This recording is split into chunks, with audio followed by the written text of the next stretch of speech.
Bang Piyu di sini sebagai ketua Aku di sini aksi. ya, di sini diundang sebagai ketua aksi ya, bukan Padi ya. Jadi Apa itu aksi? Aksi itu dari singkatannya adalah Asosiasi Komposer Seluruh Indonesia. Yang asosiasi memuadai komposer-komposer atau pencipta lagu yang memang di asosiasi itu nggak ada profesi lain kecuali pencipta lagu. Pencipta lagu.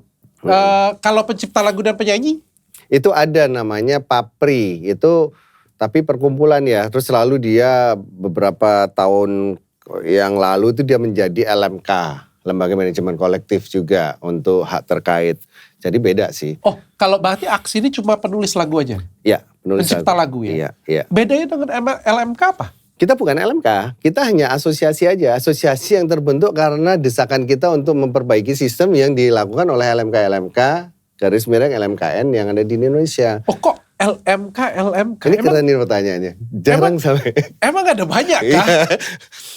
LMK di Indonesia itu ada 14. Hah? Ada 14. Serius? Serius. Ada 14 LMK. Dan LMK itu ada LMK pencipta untuk menangani atau mengurusi pencipta-pencipta lagu. Terus ada LMK hak terkait untuk mengurusi master-master para performer. Ada penyanyi, ada pemain band, ada segala macam di situ. Nah, LMK ini di atasnya ada LMKN yang sejak tahun 2021 diambil alih kewenangannya untuk mengumpulkan, untuk mendistribusikan royalti ke pencipta itu oleh LMKN.